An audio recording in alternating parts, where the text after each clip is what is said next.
नमस्कार साथियों, स्वागत है आपका अपने यूट्यूब चैनल भाषा निकेतन में। साथियों, हम बात करेंगे पीजीटी टीजीडी एग्जाम जो 2022-23 में परीक्षा आपकी आगामी समय में होने वाली है, उससे संबंधित साथियों क्लास चला रहे हैं। और ये हमारी क्लास पुनीत राय पुस्तक से है। और पुनीत राय पुस्तक में हम साथियों अभी भारतीय काव्यशास्त्र और पाश्चात्य काव्यशास्त्र के अलावा और हम हिंदी साहित्य का जो काल विभाजन और इससे संबंधित वस्तुनिष्ठ प्रश्नों को पढ़ चुके हैं। आज साथियों हम पुनीत राय जी की पुस्तक से आज आदिकाल को पढ़ेंगे साथियों। तो चलिएगा वीडियो शुरू करेंगे। और वीडियो शुरू करने से पहले चाहेंगे चैनल पर नए हैं तो प्लीज़ चैनल को सब्सक्राइब करें और वीडियो को लाइक और शेयर भी करें। तो देखिएगा, आदिकाल में हम देखते हैं आपका महत्वपूर्ण बिंदु है इसमें पहला कि सर्वप्रथम किसने उत्तर अपभ्रंश को पुरानी हिंदी कहा। तो चंद्र शर्मा गुलेरी ने सर्वप्रथम उत्तर अपभ्रंश को पुरानी हिंदी कहा है। हिंदी के आरंभिक रूप को अवहट्ट किसने कहा है। आरंभिक रूप को हिंदी के अवहट्ट डॉक्टर भोला शंकर व्यास ने कहा है। इस प्रकार 10वीं से 14वीं शताब्दी काल, जिसे हिंदी का आदिकाल कहते हैं, भाषा की दृष्टि से अपभ्रंश का ही बढ़ाव है। कथन किसका है साथियों? तो हजारी प्रसाद द्विवेदी जी का कथन है।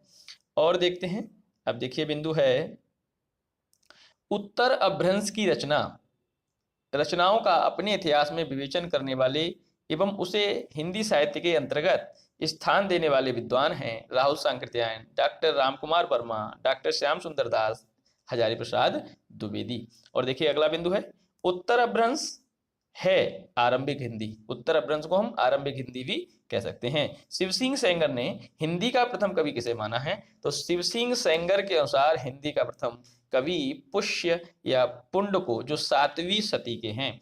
राहुल सांकृत्यायन ने हिंदी का प्रथम कवि किसे माना है? तो सरहपाद को या सरहपा को माना है। डॉक्टर गणपति चंद्रगुप्त ने हिंदी का प्रथम कवि किसे माना है? शालिभद्र सूरी को माना है। डॉक्टर रामकुमार वर्मा ने हिंदी साहित्य का आरंभ कब से स्वीकार किया है? तो साथियों 693 ईस्वी से। डॉक्टर रामकुमार वर्मा ने हिंदी का प्रथम कवि किसे माना है? तो साथियों स्वयंभू को माना है।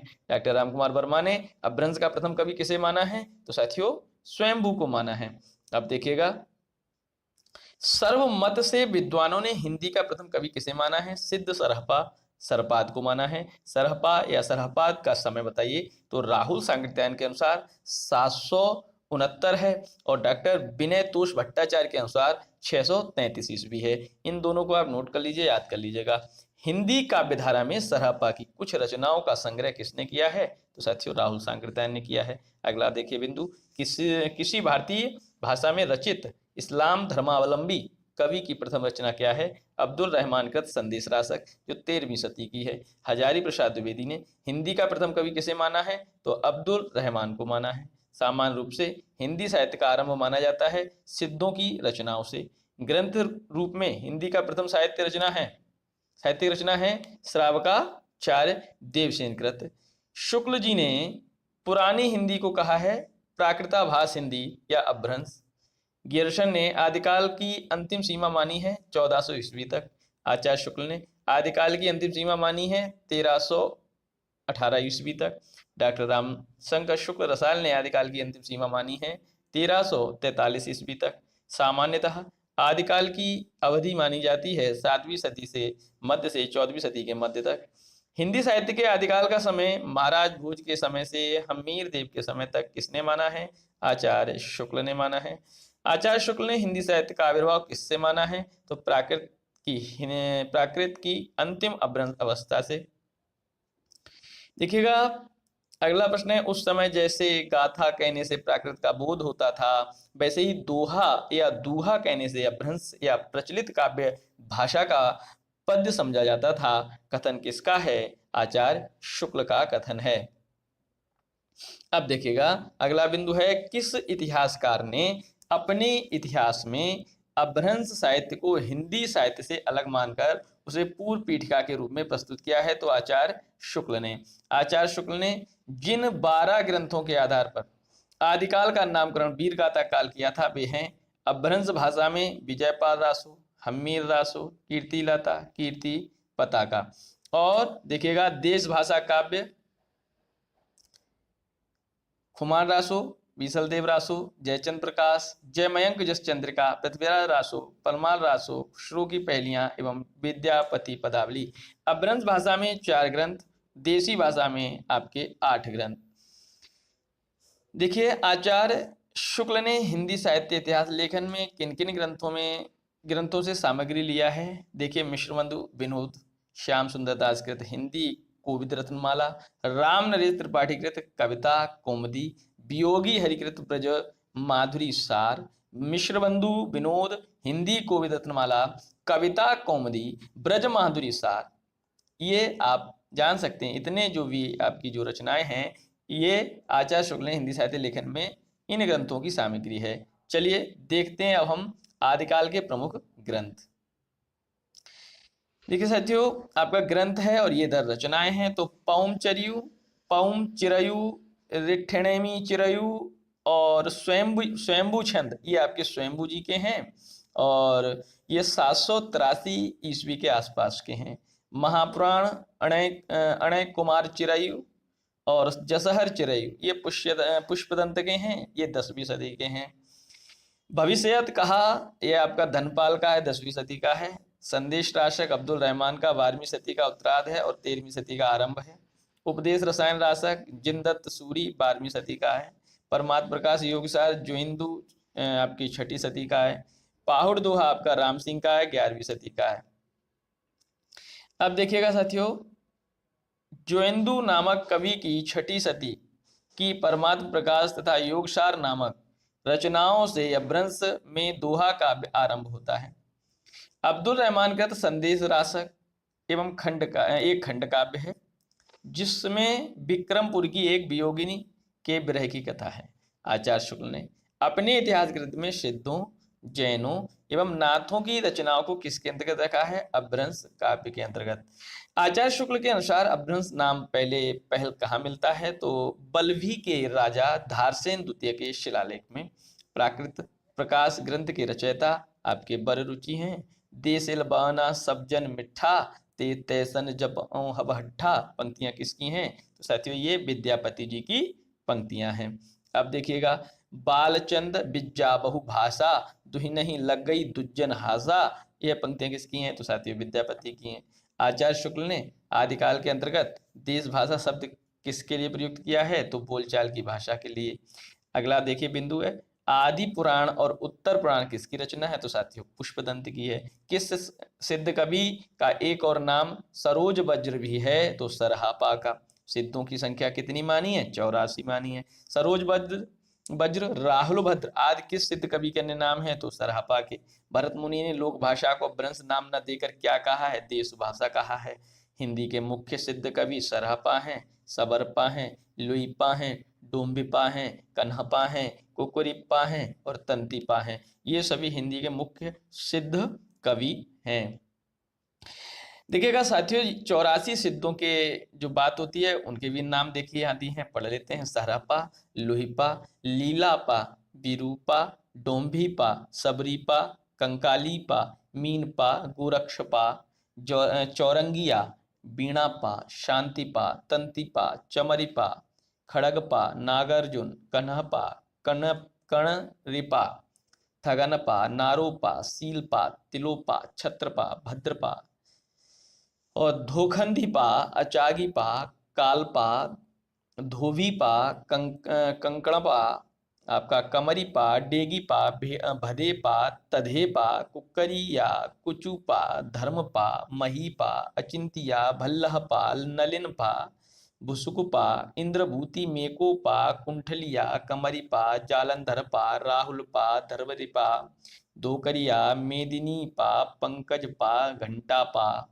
जोगीपा, चेलुकपा, गुंडरीपा, निर्गुणपा, जना जरनानंत, चरमटीपा, चंपकपा, भिखनपा, भलेपा, कुमरीपा, चवरीपा, मणिभद्रपा योगिनी, इनको कहेंगे। कल खलापा योगिनी, ये भी हैं।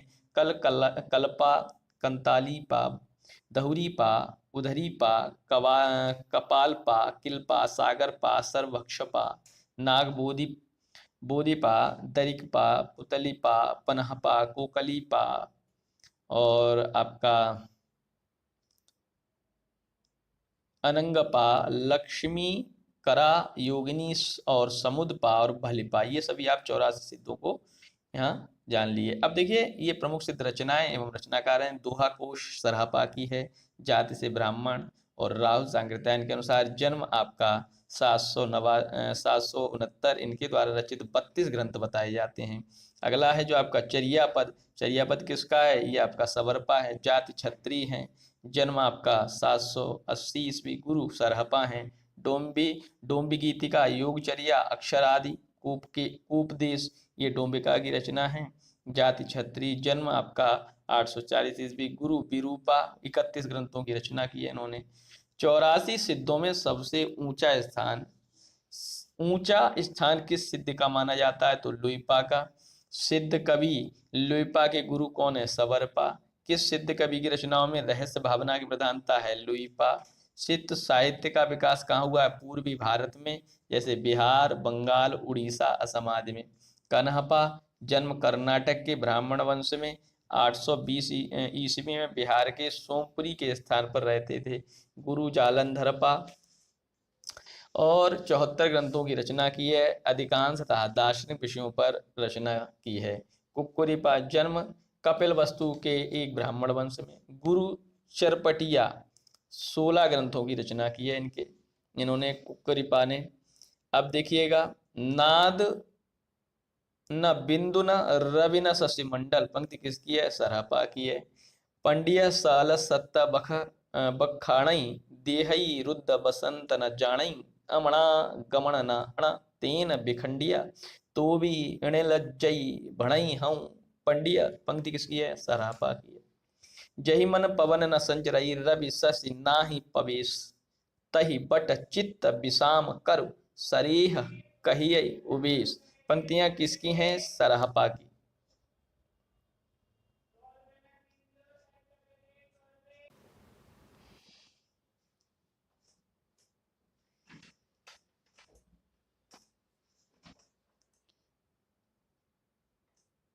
जीवन तैजो नौ जरईसो अजरामर हुई, गुरु उपाय से विभलमयी, सो पर धन्ना को, ये पंक्तियां सरहपा की हैं। का आ तरवर पंच बिड़ाल, पंक्तियां किसकी हैं? लुइपा। सहजे धीर करे बारुणी साथ, पंक्तियां किसकी हैं? विरूपा। रुक का अण की जय मंत्रण तंत, पंक्तियां किसकी हैं? कन्हपा। और चलिए देखते हैं अगला। देखिए, आगम बेय पुराणे पंडित मान बहंति, पक्क श्रीफल अलिया जिम बाहृति भ्रमयंति, ये पंक्तियां किसकी हैं? कन्हपा की। नगर बाहिरे डोंबी तोहरी कुड़िया छई, पंक्तियां किसकी हैं? कन्हपा। गंगा जमुना माझे रे बहे नाय, पंक्तियां किसकी हैं? डोंबिपा की। अब देखिएगा, ये बिंदु है हाउ निवासी खमण भतारे मोहारे बिगोआ कण्ह न जाई, पंक्तियां किसकी हैं? कुक्कुरिपा की, ये कुक्कुरिपा हो। ससुरी निंद गेल बहुड़ी जाग, पंक्तियां किसकी हैं? कुक्कुरिपा। सिद्धों का विकास किससे हुआ है? बौद्ध धर्म की ब्रजयान शाखा से, वज्रयान होना चाहिए। महाराष्ट्र के संत ज्ञानदेव के अनुसार गोरखनाथ की शिष्य परंपरा है आदिनाथ, मत्स्येंद्रनाथ, गोरखनाथ, गैंगीनाथ, निवृत्तिनाथ, ज्ञानेश्वर नाथ, पंथियों का हठ योग साधना का विकास किसकी प्रतिक्रिया में हुआ है? सिद्धों की वाम मार्गी भोग प्रधान योग साधना की प्रतिक्रिया में। भावना हुई अभावना हुई, ऐस संबोहे को पतियाई, पंक्तियां किसकी हैं? लुइपा। डॉक्टर रामकुमार वर्मा ने नाथ पंथ के चरमोत्कर्ष का समय कब से कब तक माना है? तो 12वीं सदी से 14वीं सदी तक। नाथ पंथ या नाथ संप्रदाय के सिद्ध मत, सिद्ध मार्ग, योग संप्रदाय, अवधूत मत एवं अवधूत संप्रदाय नाम प्रसिद्ध है, पंक्तियां किसकी हैं? हजारी प्रसाद द्विवेदी। गोरखनाथ का समय देखिए, राहुल सांकृत्यायन के अनुसार 845 ईस्वी, हजारी प्रसाद द्विवेदी के अनुसार 9वीं सदी, आचार्य शुक्ल के अनुसार 13वीं सदी, पीताम्बर दत्त वणथवाल के अनुसार 11वीं सदी, और रामकुमार वर्मा के अनुसार 13वीं सदी। गोरखनाथ का समय माना जाता है 13वीं सदी। गोरखवाणी नाम से गोरखनाथ की रचना का संपादन किसने किया? डॉक्टर पीताम्बर वणथवाल ने। नाथों की संख्या कितनी मानी जाती है? 9। और डॉक्टर पीताम्बर वर्तवाल के गोरखनाथ द्वारा रचित ग्रंथों की संख्या कितनी मानी जाती है? 14। कौन कौन से हैं? सवधि, पद, प्राण संकली, शिष्या दर्शन, नरव्यय बोध, अभय मात्रा जोग, आसम बोध, 15 तिथि और आपका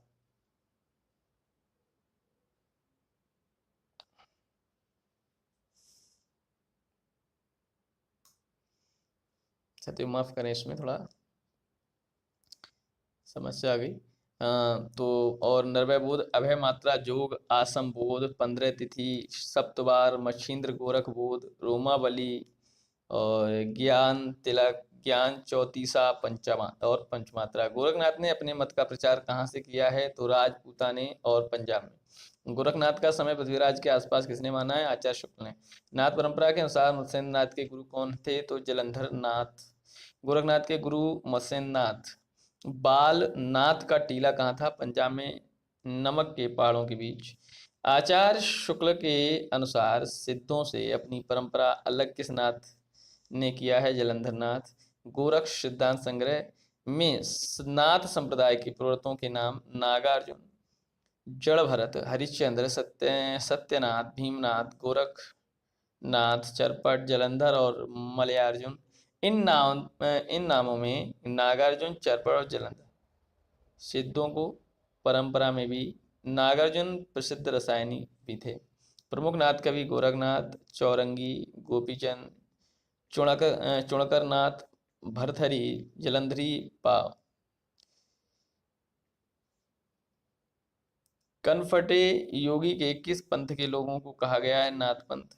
आचार्य शुक्ल ने सिद्ध सरापा का समय माना विक्रमी संवत 690। नौलख पातरी आगे नाचे पीछे सहज अखाड़ा, ऐसे मन ले जोगी खेले तब अंतर बसे भंडारा। पंक्तियां किसकी हैं? गोरखनाथ की हैं।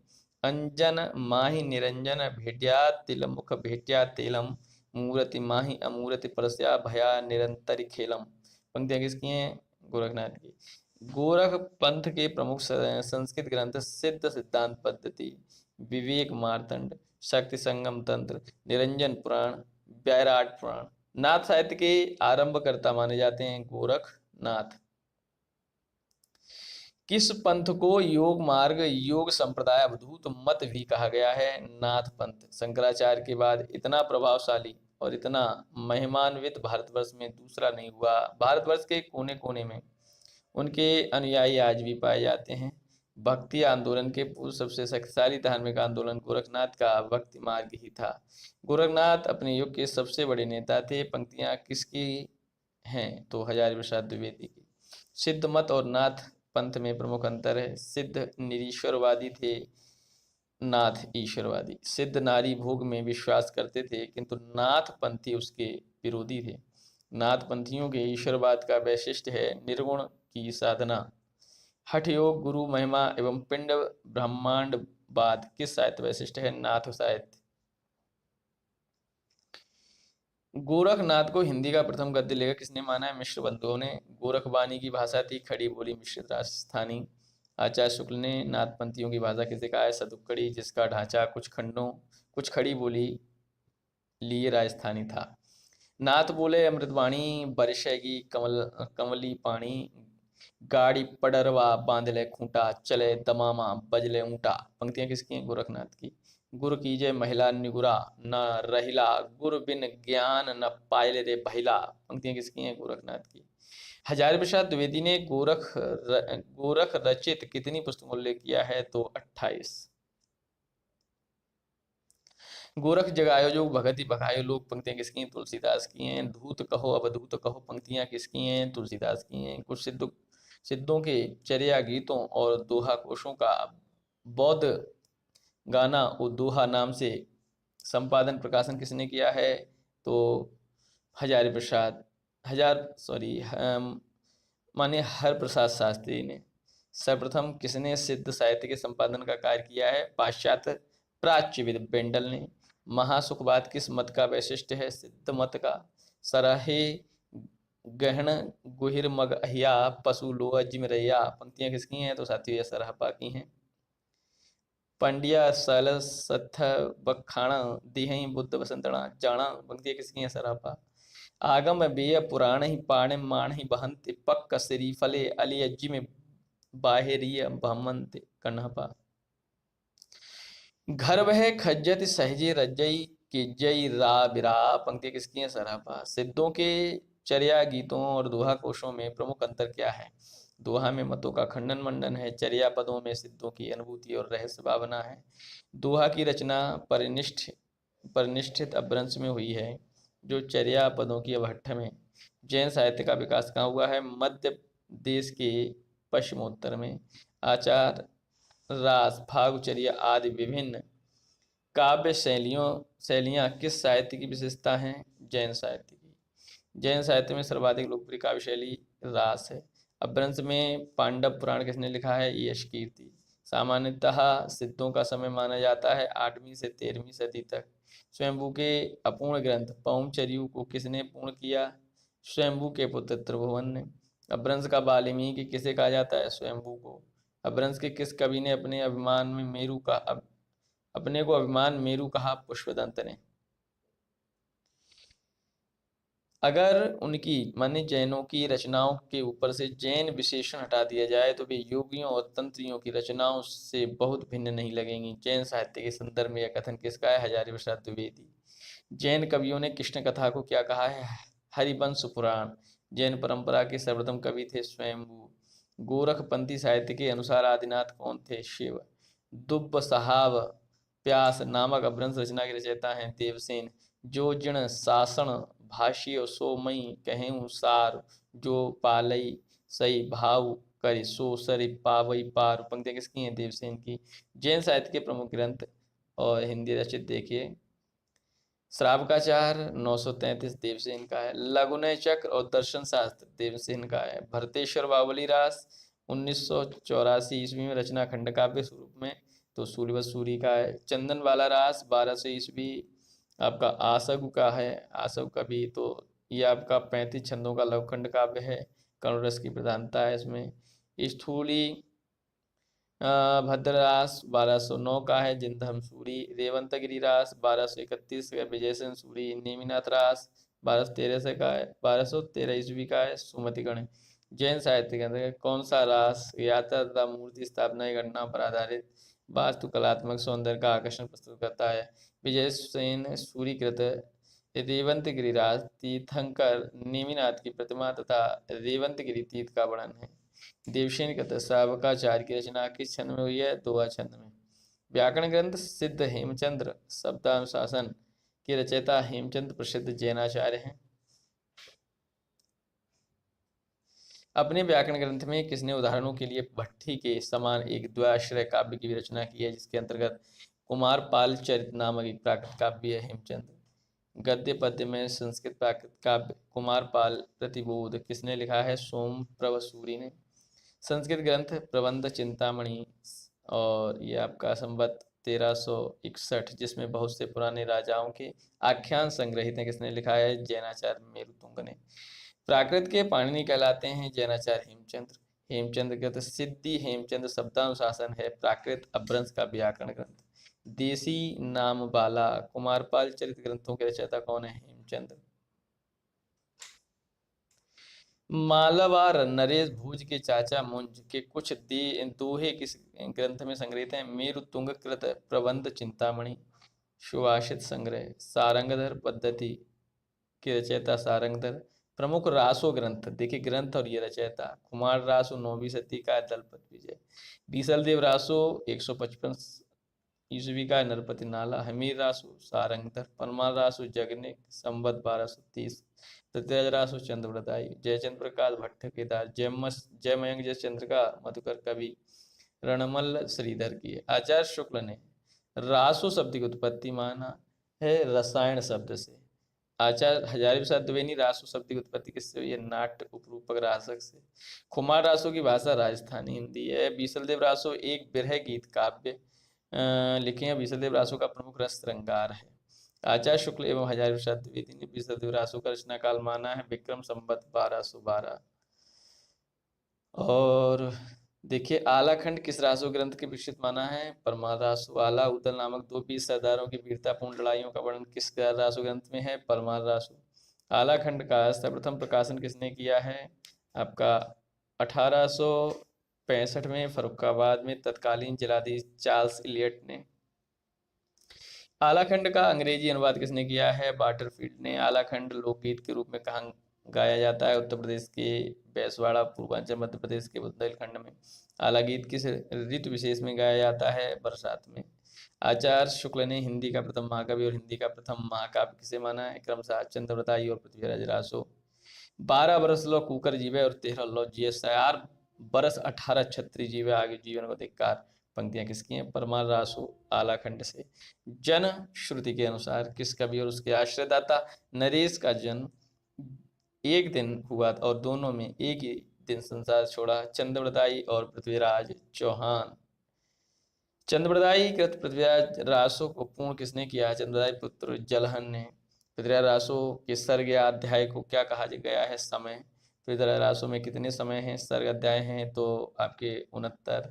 पृथ्वीराज रासो को प्रामाणिक मानने वाले प्रमुख विद्वान श्याम सुंदर दास, मिश्रबंधु, मोहनलाल, विष्णुलाल पंड्या, कर्नल टाड। पृथ्वीराज रासो को अप्रामाणिक मानने वाले प्रमुख विद्वान आचार्य शुक्ल हैं। देवशाद, कविराज श्यामलदास, बुलहर, गौरीशंकर, हीराचंद ओझा। पृथ्वीराज रासो को अद्य प्रामाणिक अर्थात रासो की रचना पृथ्वीराज के दरबारी कवि चंद ने किया था, किंतु उसका मूल रूप आज उपलब्ध नहीं। मानने वाले प्रमुख विद्वान कौन है? हजारी प्रसाद द्विवेदी, मुनि जिनविजय और डॉक्टर सुनीत कुमार चटर्जी। और यह मत किसका है? चंद ने पृथ्वी राज के दरबार में रहकर मुक्त रूप में रासो। तो साथियों ये आपका अधूरा है माने कहेंगे, तो अगले वीडियो में इसको हम साझा करेंगे। आदिकाल से संबंधित साथियों ये आपका पहला वीडियो है। आपको वीडियो कैसा लगा कमेंट सेक्शन में बताइएगा। इसके अलावा आपकी कोई राय है तो आप प्लीज़ कमेंट सेक्शन में जरूर बताएं। इसके अलावा चैनल को सब्सक्राइब करें, लाइक करें वीडियो। और आप टेलीग्राम चैनल से जुड़ना चाहते हैं तो आप डिस्क्रिप्शन में लिंक है, उससे आप टेलीग्राम चैनल से भी जुड़ सकते हैं। तो फिर मिलेंगे अगले वीडियो के साथ, तब तक के लिए नमस्कार, धन्यवाद।